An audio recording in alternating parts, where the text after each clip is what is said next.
Sultan Ummi a cikin rayuwata walla ba za na manta da ke ba.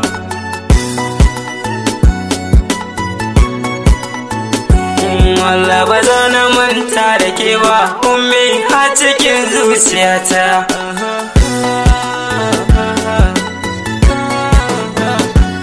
Sultan a kullum ina yin waka ne akan so da kauna. Shin me za ya sa in guje wa masoyi wanda ke san ganina? Dukkan wanda ke zau da kimar so kaunarsa ba za na yi ba, wannan ba za na yi ba.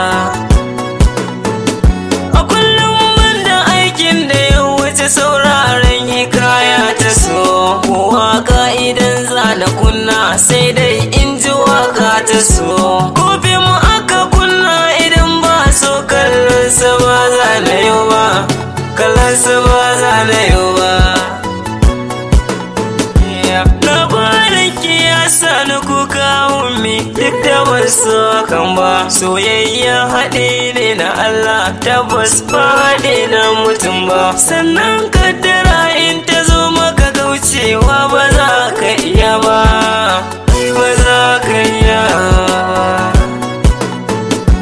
Ki haƙuri ki daure da Allah Ummi, zan tuka na ki duba. Dukkan abin da ke faruwa ki fahimta, ni fa ban san hade ba. Saƙonnin ki sam ko guda ɗaya ma hannu garan bai iso ba, gare ni ba su iso ba.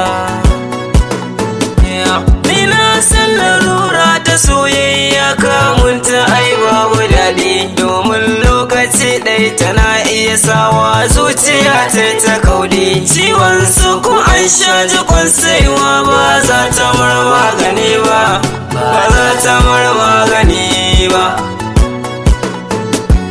Ummi an faɗa min kina ta zubar da ruwan hawaye a kaina, ko yaushe kina rigima da dukkanin wanda bai san ganina. Ko da ma kawayen ki ne sanadiyya ta, kawai sai ku saba da su, kawai sai ku saba.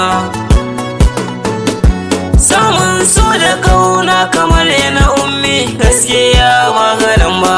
Sultan ina ji da ke kuma har abada ba zan daina ji ba. Tunanin dai akan san ki Ummi, Sultan ba zan daina yi ba, Sultan ba zan daina yi ba.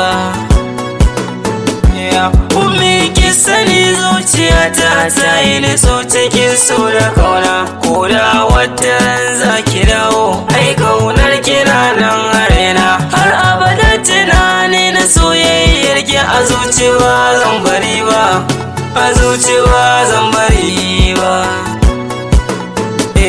Duka abin da zan ce da ke Ummi ba zai wuce haƙuri ba, domin wanda duk ya rike haƙuri wata rana zai girgari ba. Da dama in ta zo ta wuce ai dawowa ba za ta kuma ba, ai ba za ta kuma ba.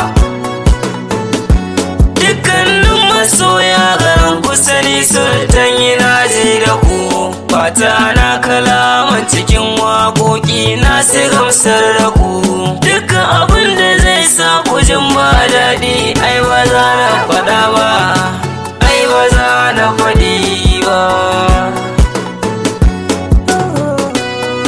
Ummi a cikin rayuwata walla ba za na manta da ke ba.